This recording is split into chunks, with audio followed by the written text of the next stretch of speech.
Think about the last real conversation you had. Not a quick exchange at the checkout, not a brief phone call to confirm an appointment. A real conversation, one where you had to think before you spoke, where someone challenged something you said, where you had to find the right words under a little pressure. When was that? If you had to pause just now, I need you to stay with me, because I have been keeping track of something in my clinic for the last several years, and until I started writing it down, I thought it was coincidence. It is not coincidence. My name is Dr. Marcus Ellison. I have been a practicing neurologist for 23 years, with a subspecialty in cognitive aging and neurodegenerative disease. And I want to be clear with you from the start. This is not a video designed to frighten anyone who lives alone. But living alone is not a sentence. Millions of people live alone and age with full, sharp, protected minds. What I am going to do is show you exactly which neurological mechanisms are affected by reduced social contact and what you can do, starting this week, to protect them. Think about a garden that someone tends every day. The soil stays loose. Weeds are caught early before they take hold. The whole system stays responsive because it is being worked. Now imagine that same garden left with no one tending it, not neglected out of cruelty, simply left. The soil compacts. The roots go deeper searching for water, but the surface dries out. Weeds establish themselves quietly. In corners, no one is watching. Does that mean the garden is lost? Of course not. But it does mean someone needs to pay attention to it again. And the longer the gap, the more work that takes. Your brain, after 60, is that garden. Every meaningful human interaction is a hand in the soil. Sign 1. Your conversations are getting shorter. And you may not have noticed. This one is subtle enough that most people dismiss it completely. When you live alone, particularly if you are retired, the average number of words you speak in a full day can drop dramatically. A 2021 analysis published in the Journal of Gerontology found that socially isolated older adults produce, on average, 40% fewer words per day than their socially engaged peers of the same age. 40%. That number matters neurologically because spoken language is not a passive activity. Constructing a sentence, one that requires you to argue a point or find a precise word, activates the prefrontal cortex, the hippocampus, and the left temporal lobe simultaneously. Every real conversation is a full neural rehearsal. When that rehearsal stops happening daily, those circuits get less exercise. The pathways stay intact, but they slow. I want to be precise here. This does not mean people who are quiet by nature are damaging their brains. Introversion is not a risk factor. The signal I am describing is a reduction from your own baseline, conversations that used to happen and no longer do. Sign 2. No one in your life is noticing small changes, so nothing is being caught. Here is a finding that does not get discussed enough. A study from Rush University Medical Center's Memory and Aging Project, following more than 1,600 older adults over a decade, found that people with larger social networks had significantly slower rates of cognitive decline, even after controlling for physical health, education, and depression. One of the main reasons? Someone in their network noticed early. When you live with people or see the same people regularly, they build a baseline map of who you are. They notice when you repeat yourself. They notice when a word that always came easily no longer does. They notice before you do. When you live alone, that early detection system disappears. This does not mean every person who lives alone is missing warning signs right now. What it means is that you need to consciously rebuild that function, which is exactly what we will address before this video is finished. Sign 3. Your sleep is changing in ways that accelerate memory loss. Sleep is when your brain cleans itself. There is a system called the glymphatic system. Think of it as the brain's overnight maintenance crew. During deep sleep, cerebrospinal fluid flows through channels between brain cells, flushing out metabolic waste product, including the amyloid proteins associated with Alzheimer's disease. Social connection, it turns out, plays a direct role in reaching that stage. Research published in Nature Human Behavior in 2020 found that loneliness disrupts sleep architecture, specifically by reducing time spent in deep restorative sleep. Isolated older adults showed a 15 to 20% reduction in deep sleep compared to socially connected peers of the same age. 15 to 20% less of the sleep your brain needs to clear its own weight. Not every person who sleeps lightly is isolated. Poor sleep has many causes: pain, medication, anxiety, sleep apnea. But if you live alone and your sleep has changed over the last few years, isolation may be contributing to a mechanism most people have never been told about. Have you noticed your sleep getting lighter since you started spending more time alone? Tell me in the comments, because in my clinic, this connection comes up more than almost anything else. Sign 4. You have fewer reasons to remember things on purpose. Memory is not a storage unit. It is a practice. When you live with others, your memory is recruited constantly. Someone asks where you left the keys. You're expected to recall what you discussed yesterday, what time someone is arriving tomorrow, whose birthday falls this week. That daily recall demand, small, unremarkable, constant, keeps the hippocampus active. It is the neurological equivalent of walking to strengthen your legs. When you live alone, those demands often disappear. You remember what you need to remember for yourself, and only that. The bar lowers without you setting it lower. A study from the American Journal of Psychiatry found that subjective memory complaints, the sense that your memory is declining, were 37% more common in socially isolated adults over 65, independent of any objective cognitive test score. 37% more likely to feel it,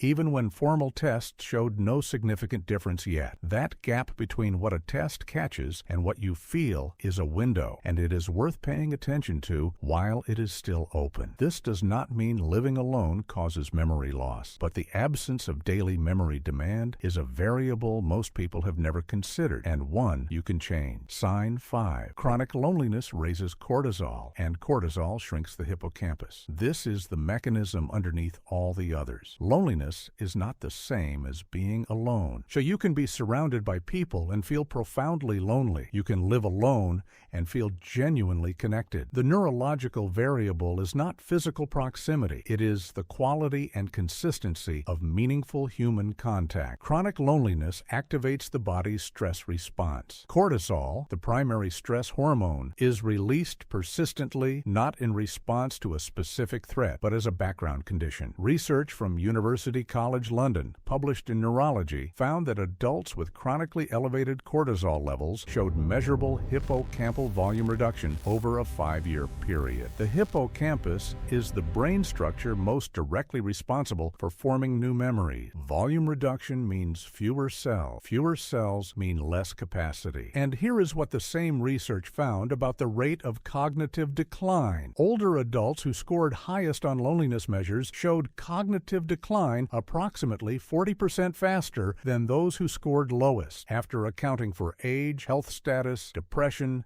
and education. 40% faster. That is the number in the title, and it comes from measurement, not estimation. Here is what is actually happening inside your brain. The 5 signs I just described are not 5 separate problems. They are 5 expressions of one central process. Your brain is a social organ. It did not evolve for solitude. Human survival depended on group coordination, communication, and the ability to read other people's intentions and emotions. That is what the prefrontal cortex was largely built to do. When that social demand disappears, the brain begins to redirect resources away from circuits it is no longer using. In neuroscience, this is called synaptic pruning under disuse, the brain's maintenance system quietly clearing connections that are not being activated. The hippocampus loses one of its primary sources of daily stimulation. The glymphatic system operates less efficiently. Cortisol levels, unchecked by positive social interaction, remain chronically elevated. All of this is reversible or significantly slowed with the right input. I will call him Raymond. He was 71 years old when his daughter drove him to my clinic. She had been worried for 8 months before she finally convinced him to come in. Raymond had been a secondary school maths teacher for 34 years. Precise, methodical, proud of his mental sharpness. He had lived alone for 6 years since his wife passed. He told me in his first sentence that he was only there to make his daughter feel better. I spent 75 minutes with Raymond that afternoon. We ran a full cognitive battery, a detailed history, and a sleep assessment. His formal scores were still within normal range, but his scores on episodic memory tasks, the kind that require you to recall events in sequence, had declined from a previous assessment 3 years earlier in a clear pattern. Raymond had stopped talking to people, not deliberately. His friendship group had thinned. He had left the bridge club he attended for 12 years because driving at night felt difficult. He ate alone, slept lightly, and his only regular conversation was twice weekly calls with his daughter. He was not sick, but he was heading somewhere, and we had time to change the direction. The intervention was not a medication. It was structured. 3 specific changes: a morning walk with a neighbor twice a week, re-enrollment in a daytime activity group at his local community center, and a daily 10-minute call with his daughter at a fixed time, which made her happy and gave Raymond a reliable reason to notice and remember what had happened each day. 8 months later, Raymond's episodic memory scores had stabilized. His sleep had improved. He had, on his own initiative, joined a retired teacher's reading group. He told me at his follow-up appointment, "I thought I had gotten quieter because I was getting older. I had it backwards." Last I heard, Raymond was leading the discussion at that reading group the 3rd Thursday of every month. Write these down. Action 1. Schedule at least 2 structured conversations per week. Not texts, not brief calls, but conversations lasting 15 minutes or more. The structure is what recruits the brain. Conversation frequency is independently associated with slower hippocampal volume loss in adults over 65, according to the Rush Memory and Aging Project. Action 2. Find one shared activity that requires you to show up at a fixed time. A class, a group, a club, a volunteer commitment. The appointment itself matters neurologically. Anticipated social contact activates the brain's reward pathways and reduces resting cortisol in the hours before it occurs. Action 3. Create at least one daily memory task that involves another person. Tell someone what you are planning to cook tonight. Ask a friend to call you to discuss a book chapter you both agreed to read. The external accountability recreates the recall demand that living with others provides automatically. Action 4. Protect your deep sleep by ending screens 90 minutes before bed and keeping a fixed waking time 7 days a week. Deep sleep is when the glymphatic system operates. Every hour of consistent deep sleep is a direct investment in amyloid clearance. No supplement replicates this. Action 5. Write 3 things that happened today every evening in a physical notebook. This is a deliberate episodic memory rehearsal, not journaling in a general sense. Research published in Frontiers in Aging Neuroscience found that daily recall practice in older adults was associated with measurable improvements in memory consolidation over 12 weeks. Write these down. Question 1 for your doctor. Can we establish a cognitive baseline for me today so we have something specific to measure against in future appointments? Question 2. Is there anything in my current sleep pattern or sleep quality that you think warrants closer attention? Question 3. Can you review whether any of my current medications affect memory or increase cognitive risk at my age? Question 4. Given the research on social isolation and cognitive decline, do you think my current level of social engagement is something we should be monitoring? And if so, how? If your doctor seems genuinely surprised by that last question, that reaction tells you something. A doctor current with the research on dementia prevention will not be surprised. They will be pleased you asked. Here is what I want you to hold on to. The brain is not a fixed organ. Even in the 7th and 8th decade of life, it retains the capacity to form new synaptic connections, grow new neurons in the hippocampus, and rebuild circuits that have gone quiet. The Finger Trial, the Finnish geriatric intervention study to prevent cognitive impairment and disability, demonstrated that structured lifestyle intervention in adults over 60, including social engagement,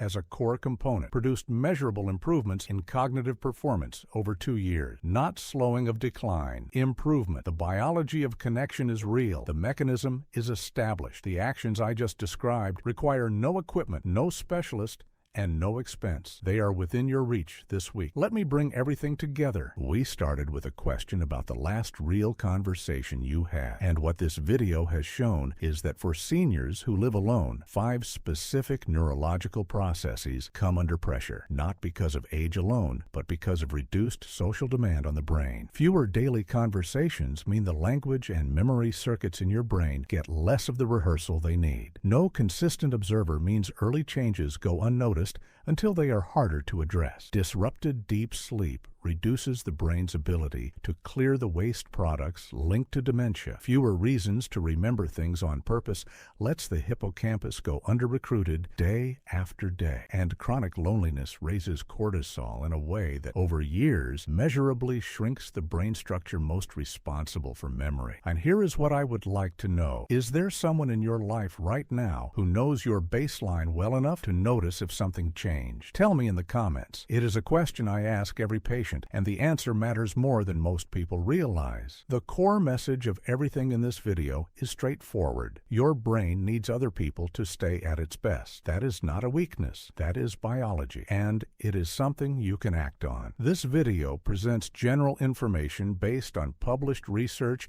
and my clinical experience as a neurologist. It is not a substitute for personal medical advice. Every individual's neurological health is unique and shaped by factors that require professional evaluation. If you have concerns about your memory or cognitive function, please speak with your own physician or a qualified neurologist. Nothing in this video is intended to diagnose, treat, or replace care from a licensed medical professional.